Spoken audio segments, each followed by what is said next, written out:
Syrian rebels say they've captured an important army post on the border with Jordan. Heavy fighting between the Free Syrian Army and government troops near the Nazib border crossing ended a siege that lasted more than a week. It's a strategic post on the main highway linking the capital Damascus to Jordan.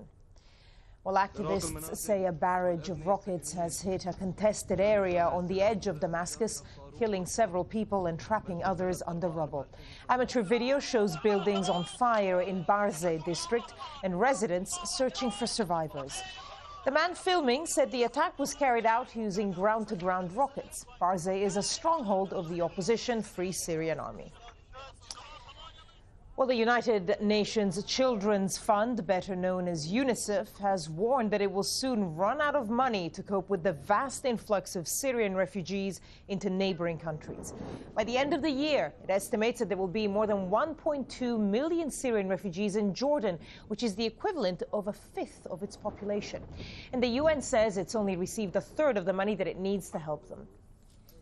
Well, joining us live from the United Nations in New York is Ted Chaiban. He's the Director of Emergency Programs for UNICEF and has just returned from the region. Sir, thank you so much for joining us here on Al Jazeera.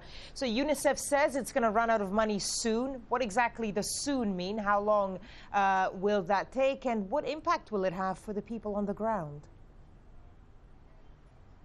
Well, basically, we're running out of money in Jordan by June. And what that means is that the water, sanitation, and hygiene services we're providing in Zaatari camp with a population of 100,000 will no longer be able to continue.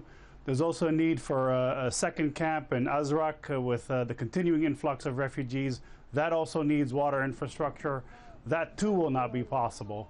And that's just in Jordan. Inside Syria, we've got an immunization campaign planned to reach an additional 3 million children with urgently required life-saving measles and polio vaccines in April. Again, that's another $3 million needed to reach that 3 million children. And if we don't get those funds, we cannot do that. We're also involved with ICRC in providing support to urban water systems, basically the water systems that keep access to water in the major cities, chlorination, spare parts, generators to keep those systems going. And if the funds don't come, that too will not be possible to move forward. Sir, the hope obviously is that the funds will come by then. But if they don't, what would actually happen to all the people that are already in all those camps? Well, in the case of Zaatari, if the water systems cease functioning, then the population will no longer be able to have the same access to water, the same access to hygiene facilities. You then have skin diseases, diarrheal diseases with dramatic consequences for children. If you don't continue with immunization, you have the kind of measles outbreak that you had in Lebanon recently, and measles plus malnutrition can lead to children dying. So I mean, there's significant consequences, profound consequences to lack of funding. Donors have been very generous to this response. It's been 2 years in the making, and it is difficult to sustain the operation. But it is important to sustain the operation and continue what has begun, and indeed expand it, because we're having more and more refugees come across the borders into Jordan and Lebanon. We're having more and more internally displaced children, women, families inside Syria. Sure, and no sign of the violence in Syria actually ending. I mean, we're told that the UN is saying it's only received a third of the money that it needs to help. Also, some money has been pledged, which hasn't necessarily been paid. What are you going to try and do to make sure that the funds do come in time so that the water in all these refugee camps doesn't have to be switched off?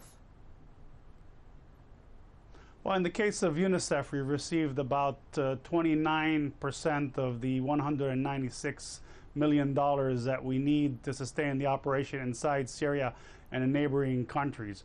We're in contact with a number of donors, including in the private sector, to raise more resources. And part of what we're doing is actually coming on shows like yours to be able to say we're doing important work inside Syria, we're doing important work in the neighboring countries, and this support needs to continue. We should not forget the Syrian child. We should not also forget that this crisis is having a profound impact on neighboring countries who have generously welcomed the Syrians into their midst. And we need to show solidarity and continued support for the Syrian child in the absence of a political solution, which is, of course, what we are all hoping and looking for. Yeah, well, we'll wish you the best of luck in your fundraising. Ted Chaiban, Director of Emergency Programs for UNICEF. Thank you for joining us. Thank you.